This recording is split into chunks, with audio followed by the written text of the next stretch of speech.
اعوذ باللہ من الشیطان الرجیم بسم اللہ الرحمن الرحیم ربی ادخلنی مدخل صدق واخرجنی مخرج صدق وجلی من لدنک سلطانا نصیرا اللہم صلی علی سیدنا محمد وعلی آلہ وصحابہ وازواجہ وبارک وسلم۔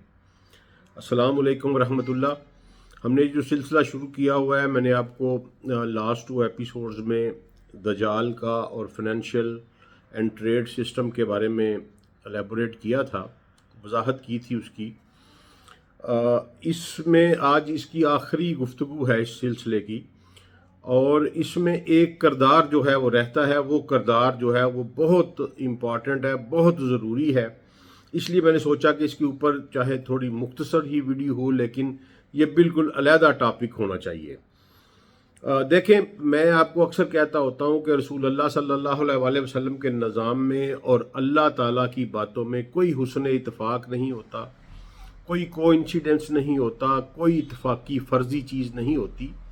اللہ اور اس کے رسول جو کرتے ہیں وہ بالکل پلاننگ کے تحت کرتے ہیں، اور ان کی ہر کام کے پیچھے کوئی نہ کوئی حکمت ہوتی ہے، اور اس طرح رسول اللہ صلی اللہ علیہ وسلم کے کہے ہوئے ہر لفظ کے پیچھے کوئی نہ کوئی حقیقت، کوئی نہ کوئی حکمت ہوتی ہے۔ لہٰذا ہمیں چاہیے کہ اپنے نبی صلی اللہ علیہ وسلم کے الفاظوں کے اوپر غور کیا کریں، انہیں بڑے ہی تحمل کے ساتھ، خوبصورتی کے ساتھ، آرام سے بیٹھ کے، بالکل پرسکون انداز میں بیٹھ کے پڑھنا چاہیے، اور ان کے اوپر غور کرنا چاہیے کہ ان کے پیچھے حقیقت کیا ہے۔ میں اس لیے کہتا ہوں کہ اللہ کے نظام میں کوئی بھی کوئنسیڈنس نہیں ہوتا، سب پلاننگ کے تحت ہوتے ہیں۔ اس لیے جب رسول اللہ صلی اللہ علیہ وسلم امت کو دجال کے بارے میں تعلیم دے رہے تھے، انہیں انفارمیشن دے رہے تھے، انہیں بتا رہے تھے کہ وہ یہ کرے گا، تو اتنے بڑے فتنے سے کو کمپریہینڈ کرنے کے لیے، اور سب سے بڑی بات ہے کہ اس کا ثبوت دکھانے کے لیے کہ وہ اسی دنیا میں موجود ہے، اللہ تعالیٰ نے اس کا ایک بندوبست کیا، اور اللہ ایک شخص کو اس تک لے گیا، اور پھر جس شخص کو اس تک لے گیا، اس شخص کو پھر رسول اللہ صلی اللہ علیہ وسلم تک لے آیا، اور پھر رسول اللہ صلی اللہ علیہ وسلم نے اس کی باتوں کی تصدیق کی، اور اس کی بتائی ہوئی سٹوری کو اپنی زبان مبارک سے بتایا۔ آپ اس واقعے کی اہمیت کو سمجھیں کہ سیدی رسول اللہ صلی اللہ علیہ وسلم یہ بھی کر سکتے تھے کہ وہ جناب تمیم داری کو منبر پہ کھڑا کرتے اور کہتے کہ جو تم نے مجھے سنایا ان کو بھی سنا دو۔ سیدی رسول اللہ نے ایسا نہیں کیا۔ سیدی رسول اللہ صلی اللہ علیہ وسلم نے ان سے جو بات سنی تھی اس کی تصدیق کی، اور پھر وہ بات اپنی زبان مبارک سے لوگوں کو سنائی۔ اس کا مطلب تھا کہ سیدی رسول اللہ صلی اللہ علیہ وسلم نے اس بات کے اوپر مہر ثبت کر دی، اپنی تصدیق کی مہر لگا دی، اور امت کو بتا دیا کہ یہ جو بات ہے یہ 100% ٹھیک ہے، اور اس بات کا سب سے بڑا جو نتیجہ تھا وہ یہ تھا کہ دجال اس دنیا میں موجود ہے۔ اچھا، اب میں چاہتا ہوں کہ اس حدیث کو جو ہے نا جی ہم ذرا غور کے ساتھ پڑھیں۔ یہ صحیح مسلم کی حدیث ہے۔ فاطمہ بنت قیس رضی اللہ عنہا جو ہیں ضحاک بن قیس کی بہن ہیں، اور یہ خاندان اولین مہاجرین میں سے ہے۔ فاطمہ بنت قیس بہت ہی معتبر، بہت بڑی صحابیہ ہے۔ وہ یہ اس حدیث کی راوی ہیں، اور یہ روایت اس طرح شروع ہوتی ہے کہ جو تابعی ان کے پاس جاتے ہیں وہ ان کو قسم دیتے ہیں کہ آپ نے مجھے صرف وہ حدیث سنانی ہے جو آپ نے رسول اللہ کی زبان سے خود سنی ہے، اور اس میں سے کسی بندے کو درمیان میں واسطے میں نہیں ڈالنا۔ تو انہوں نے کہا ٹھیک ہے، میں ایسے ہی کروں گی۔ یہ بڑی لمبی حدیث ہے، اس میں پہلے انہوں نے اپنا انٹروڈکشن بیان کیا ہے، تھوڑا سا کیا ان کے ساتھ گزری، پھر اس کے بعد سبجیکٹ میٹر جو ہے، میں سبجیکٹ میٹر پہ آتا ہوں۔ وہ کہتی ہیں کہ میری عدت ختم ہوئی جب مجھے طلاق ہو گئی، اور میری اس سے پہلے وہ اپنی طلاق کا سارا واقعہ بیان کرتی ہیں، تو وہ کہتی ہیں کہ جب مجھے طلاق ہوئی اور میری عدت ختم ہو گئی تو میں نے ایک اعلان کرنے والے کو سنا جو کہ اعلان کر رہا تھا کہ نماز کے لیے جمع ہو جاؤ مسجد نبوی شریف میں۔ کہتے ہیں کہ میں بھی چل دی۔ اب یہ بات ذہن میں رکھیے گا کہ رسول اللہ صلی اللہ علیہ وسلم نے جب کوئی امپورٹنٹ بات، کوئی پولیسی میٹر صحابہ کرام رضوان اللہ علیہ مجمعین کو بتانا ہوتا تھا، کوئی بہت اہم خبر دینی ہوتی تھی، تو اس وقت صلاۃ الجامعہ کا اناؤنسمنٹ کیا جاتا تھا۔ صلاۃ الجامعہ، الصلاۃ الجامعہ، اس کی گلیوں میں جو ہے نا وہ آواز لگائی جاتی تھی، لوگ سارے جمع ہو جاتے تھے۔ اسی طرح اس دن بھی لوگ جمع ہوئے، سیدی رسول اللہ صلی اللہ علیہ وسلم نے نماز پڑھائی، اور اس کے بعد فاطمہ بنت قیس رضی اللہ عنہا فرماتی ہیں کہ رسول اللہ صلی اللہ علیہ وسلم میں نے بھی رسول اللہ صلی اللہ علیہ وسلم کے پیچھے نماز پڑھی، اور میں عورتوں کی اس صف میں تھی جو مردوں کے بالکل پیچھے تھی، یعنی عورتوں کی پہلی صف میں موجود تھی، جو مردوں کے بالکل پیچھے سے شروع ہوتی تھی۔ سیدی رسول اللہ صلی اللہ علیہ وسلم منبر پر جلوہ فروز ہوئے، اور جناب شہنشاہ کونین مسکرا رہے تھے، خوشی ضحاک ہنس رہے تھے، مسکرا رہے تھے، خوشی ان کے چہرے سے جو ہے وہ عیاں تھی۔ تو انہوں نے کہا کہ کوئی شخص بھی اپنی نماز والی جگہ سے نہ ہٹے، یعنی جہاں جو کوئی بیٹھا ہے وہ وہیں بیٹھا رہے۔ اس کے بعد سیدی رسول اللہ صلی اللہ علیہ وسلم نے فرمایا کہ تم جانتے ہو کہ میں نے تمہیں کیوں جمع کیا ہے؟ لوگوں نے کہا اللہ اور اس کا رسول بہتر جانتے ہیں۔ تو سیدی رسول اللہ صلی اللہ علیہ وسلم نے فرمایا کہ میں نے تمہیں نہ تو کوئی خوشخبری یعنی رغبت دینے کے لیے یہاں اکٹھا کیا ہے، نہ تمہیں کسی چیز سے ڈرانے کے لیے یہاں اکٹھا کیا ہے۔ ایکچول میں نے تمہیں اکٹھا اس لیے کیا ہے کہ تمیم داری جو کہ ایک نصرانی تھے، وہ تشریف لائے،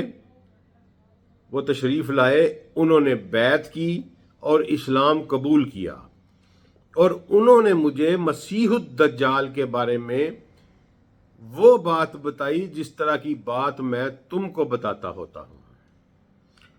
اور اس کے بعد پھر رسول اللہ صلی اللہ علیہ وسلم نے تمیم داری کی بیان کی ہوئی جو کہانی تھی اس کو خود اپنی زبان مبارک سے شروع فرمایا، اور کہا کہ تمیم داری نے یہ کہا کہ وہ لہم اور جزام کے 30 آدمیوں کے ساتھ، یہ قبیلوں کے نام ہیں بنو لہم اور بنو جزام، یہ کے ساتھ ایک جہاز پر سوار ہوئے، اور وہ جہاز جو ہے وہ سمندر میں طوفان کا شکار ہوا، اور 1 مہینے تک جہاز ان کو لے کے سمندر کے تپیڑوں پر پھرتا رہا۔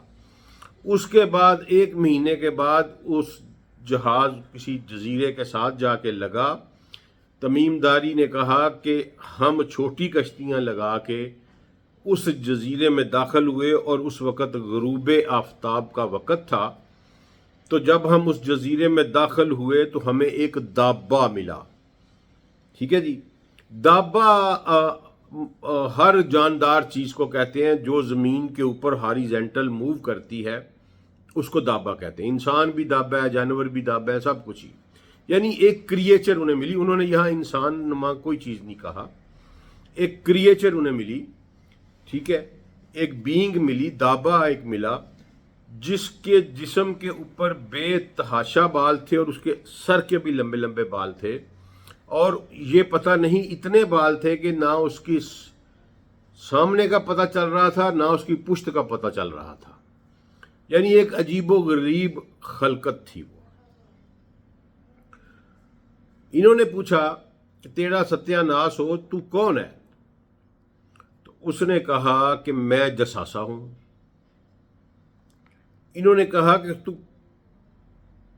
جساسا کیا مطلب؟ اس نے کہا میں تمہیں نہ کچھ بات بتاؤں گی نہ تم سے کچھ پوچھوں گی، یہ میرے پیچھے ایک دیر ہے۔ دیر کا لفظ استعمال ہوا سیدی رسول اللہ صلی اللہ علیہ وسلم کی زبان مبارک سے، تمیم داری نے بھی ظاہر ہے یہی استعمال کیا ہوگا۔ دیر کا ایگزیکٹ مطلب مندر ہے، ٹھیک ہے جی، یعنی معبد کا لفظ استعمال نہیں ہوا، سینیگاگ کا استعمال نہیں ہوا، گرجے کا استعمال نہیں ہوا، یعنی یہ واضح طور پر دیر کا لفظ استعمال ہوا۔ تو دیر، انہوں نے کہا جی آپ کے پیچھے ایک دیر ہے، یہ سامنے دیر ہے ایک، اس میں ایک شخص ہے، وہ تمہاری طرف سے لائی ہوئی خبر کا بڑا مشتاق ہے، وہ شوق رکھتا ہے کہ وہ تم سے خبر سنے۔ اس کا مطلب ہے کہ یہ جساسہ جو بھی تھی یہ اس کو بتا چکی تھی کہ یہ بندے آ رہے ہیں، اور ان کے بارے میں یہ بھی پتا تھا کہ یہ بندے کہاں سے آ رہے ہیں، کیونکہ اس نے ان کو یہ کہا کہ اس میں ایک شخص ہے جو تمہاری طرف سے لائی ہوئی خبروں کا بہت شوق رکھتا ہے۔ ٹھیک ہے، اچھا یہ کہتے ہیں کہ ہم وہاں چلے گئے، اندر گئے تو ہم نے کبھی زندگی میں اتنا بڑا شخص نہیں دیکھا تھا۔ وہاں یہ انسان نما کا ذکر کرتے ہیں کہ انسان، اتنا بڑا انسان ہم نے زندگی میں کبھی نہیں دیکھا تھا جتنا بڑا وہ تھا، اور اس کو زنجیروں سے باندھا ہوا تھا، اس کے دونوں ہاتھ گردن کے ساتھ بندھے تھے، اور اس کے پورے جسم کے اوپر زنجیریں باندھی ہوئی تھیں۔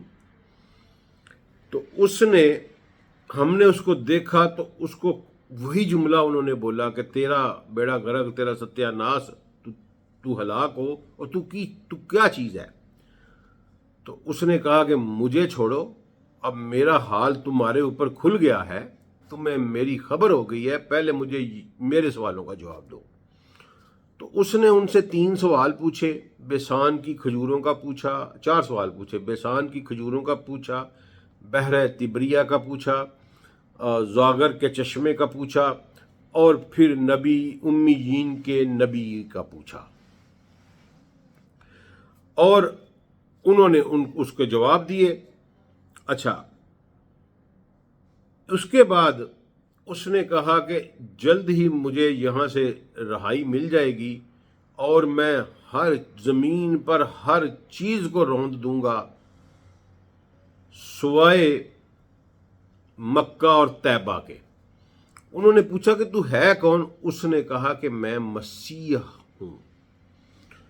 اب اردو کی ٹرانسلیشن آپ پڑھیں گے نا تو وہاں لکھ دیا کہ اس نے کہا میں دجال ہوں، عربی آپ پڑھیں گے تو اس میں دجال کا لفظ نہیں، کوئی ظاہر ہے وہ اپنے آپ کو اپنی زبان سے دجال نہیں کہے گا، وہ مسیح ہی کہے گا۔ اس نے وہاں یہی کہا ان کو کہ میں مسیح ہوں، اور میں ہر چیز کو زمین پر رون دوں گا سوائے مکہ اور طیبہ کے۔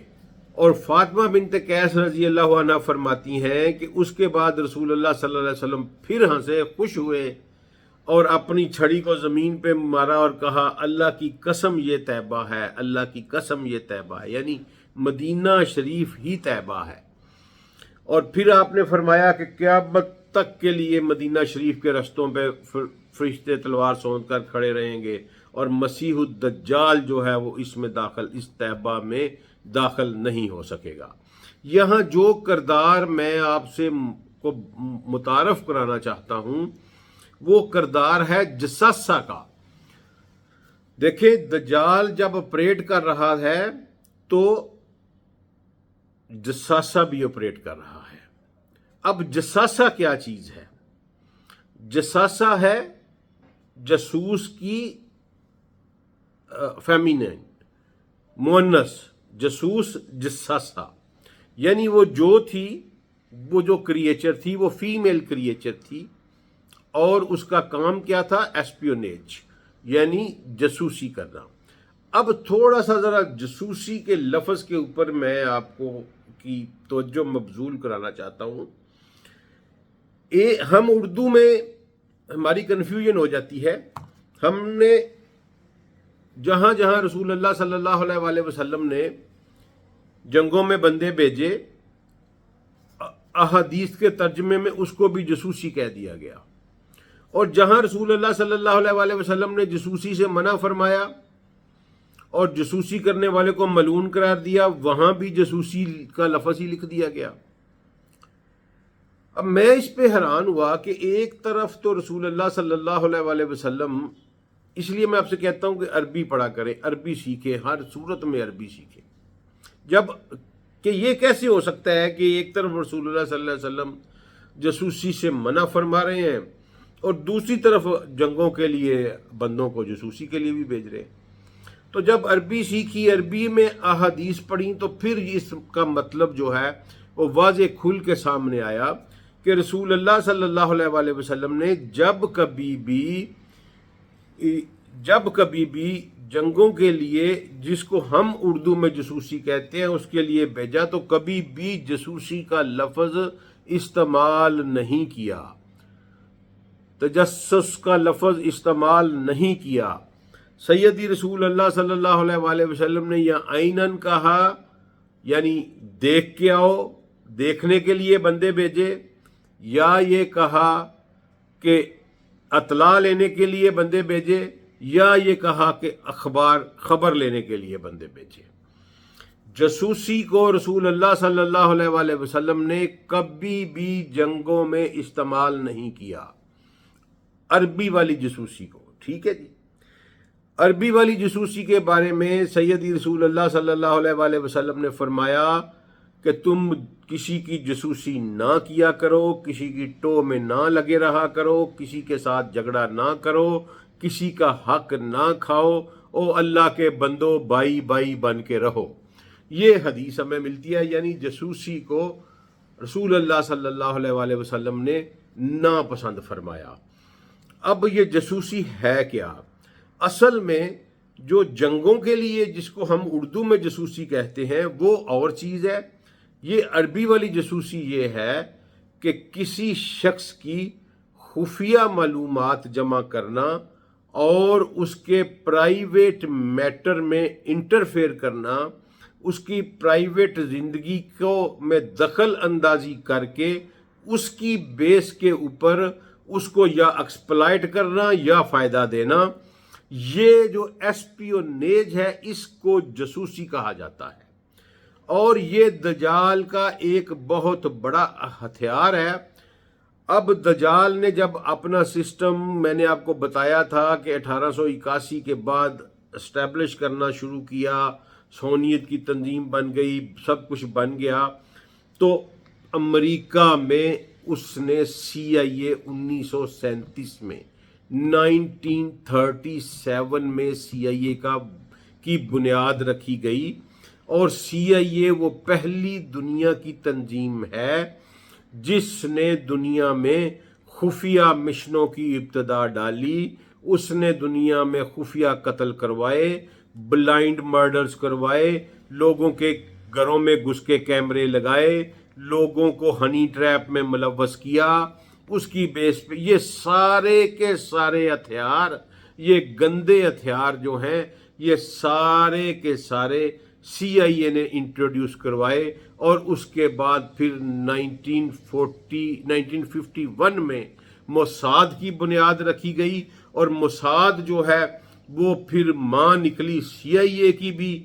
اور تمام قسم کے خفیہ قتل، دنیا میں تمام دہشت گردی کے نیٹ ورک، لوگوں کی بیڈ رومز میں گھس کر ان کی ویڈیوز بنانا، ان ویڈیوز کی بنیاد کے اوپر ان کو پھر بلیک میل کرنا، دنیا کے بڑے بڑے لیڈروں کو ہنی ٹریپ کرنا. جس طرح آپ نے دیکھا کہ ایپسٹین فائل میں جس طرح بڑے بڑے لوگوں کو، موساد کا ایک ایجنٹ تھا ایپسٹین، جو موساد، اب جو دنیا پہ یہ بات کھل چکی ہے کہ وہ موساد کے لیے کام کر رہا تھا. اس نے دنیا کے ہر بڑے بندے کو ہنی ٹریپ میں ملوث کیا اور اس کی ویڈیو بنائی اور پھر ان سے کام لیتے رہے. یہ ہے جساسہ کی کارروائی. یہ جب اس نے اپنا ٹریڈ اینڈ فائنینشیل سسٹم نافذ کر لیا، اس کے بعد اس نے اگلا سٹیپ یہ کیا کہ جساسہ کو پھر دنیا میں چھوڑا اور جساسہ نے اپنا میکینزم بنایا. آج آپ یہ دیکھتے ہیں کہ سید علی خان منائی کی شہادت جساسہ کے رولز کی بنیاد کے اوپر، علی لاری جانی کی شہادت جساسہ کے رولز کی بنیاد کے اوپر، شاہ فیصل کو مروایا گیا جساسہ کے رول کی بنیاد کے اوپر. یعنی ڈیفرنٹ قسم کے لوگوں کو ابھی بھی لوگ یہ کہہ رہے ہیں کہ یہ امریکہ جو اسرائیل کا اتنا ساتھ دے رہا ہے اس کے پیچھے بھی ایسپیونیج ہے، یعنی وہ ایپسٹین فائلز کا کوئی نہ کوئی تعلق ہے جس کی وجہ سے امریکن پریزیڈنٹ ان کے ہاتھوں سے بلیک میل ہو رہا ہے۔ یہ دنیا کی لعنتی ترین قوم یہ دجال کے ہراول دستہ کا کردار ادا کر رہی ہے، اور یہ جساسہ کا انہوں نے ماڈل جو دنیا میں انٹروڈیوس کروایا، آپ موساد کی کہانیاں پڑھ لیں، یہ اتنے گندے ہیں کہ انہوں نے اپنی لڑکیاں تک جو ہیں ان کو ٹرینڈ کیا، ان کو پھر ہنی ٹریپ میں یوز کیا۔ ابھی آپ جب یہ پچھلی جنگ ہوئی تھی ایران کی، اس میں ایک یہودی لڑکی کا نام آیا تھا جس نے 100 بندوں کے ساتھ نکاح موقت کر کے پھر ان کو مروایا، یعنی جس کے ساتھ وہ متا کر کے نکلتی تھی پھر اس کے بعد وہاں ٹک کر کے میزائل بھی لگتا تھا۔ تو یہ پوری کی پوری ایرانین جو ہے سپریم ملٹری کمانڈرشپ جو ہے یہ موساد نے ایسپیونیج کے ذریعے مروائی، اور ابھی یہ جو لیٹسٹ رپورٹس آئیں کہ انہوں نے جناب شہید علی خامنائی کا ایک ایک ڈیٹا خفیہ طور پہ اکٹھا کیا، انہوں نے بگ کیے ہوئے تھے بلکہ ہیک کیے ہوئے تھے تہران کی ہائی سیکورٹی زون کے جو ٹریفک سگنلز تھے، وہاں سے پھر وہ انہوں نے تصویریں لیں، پتہ نہیں وہ پوری ایک فلم بنائی انہوں نے، اور پھر انہوں نے ٹریپ کیا اور جناب سید علی خامنائی کو شہید کیا۔ اب کل جو شہادت ہوئی علی لاری جانی کی، اس میں بھی یہی پتہ چل رہا ہے کہ کسی نے ان کو سگنل دیا اور یہ سارا کیا۔ یہ جو چیز ہے نا، یہ جساسہ کی کارروائیاں ہیں، اور یہ انتہائی گندی اوقات والے، انتہائی غلیظ قسم کی حرکت کرنی پڑی ہو تو یہ اس سے باز نہیں آتے، اپنی لڑکیاں تک اس کام کے لیے پیش کرتے ہیں، اور یہ جو ایسپیونیج ہے اس کو جساسہ پوری اسلامک ورلڈ کے تمام مسلم سکالر جو ہیں وہ یہ جانتے ہیں کہ جساسہ کیا ہے، لیکن پتہ نہیں کیوں ان کو سانپ سونگ گیا ہوا ہے کہ کوئی بندہ بولنے کی جسارت نہیں کرتا۔ پتہ نہیں کیوں نہیں بولتے، یا یہ ڈرتے ہیں یا جاہل ہیں یا سمجھتے نہیں۔ جساسہ کا فنکشن دنیا میں 1937 سے لانچ ہوا ہے، اور آج جساسہ کا فنکشن اپنے عروج پر پہنچا ہوا ہے، اور پتہ نہیں کون کون اس نیٹ ورک کے ساتھ منسلک ہے، اور ہماری تباہی جو ہے اس میں جساسہ ایک امپورٹنٹ کردار ادا کر رہا ہے۔ اس پہ آپ کو روشنی ڈالنی تھی۔ یہ گفتگو ختم ہوئی۔ اگلی مجھے ایک دوست نے آج یورپ سے بھیجا ہے کہ ایک نیا میرے تو علم میں نہیں تھا کہ جو ہیں یہودی ربیز یہ پراپیگنڈا کر رہے ہیں ویسٹرن ورلڈ میں بڑے زور شور کے ساتھ کہ ایران، ترکیہ اور روس جو ہیں یہ یاجوج مجوج ہیں۔ تو دوست نے مجھے لکھ کے بھیجا کہ جی مسلم اسکالرز اس پہ نہیں بول رہے۔ میں نے کہا یار مسلم اسکالرز جو ہیں وہ آج کل بزی ہیں علی اور ابو بکر کا فیصلہ کرانے میں، رفع یدین کرانے میں، ٹخنے سے شلوار اونچی کروانے میں، داڑیاں رکھوانے میں، ان کے پاس ٹائم نہیں ہے اس چیز کا۔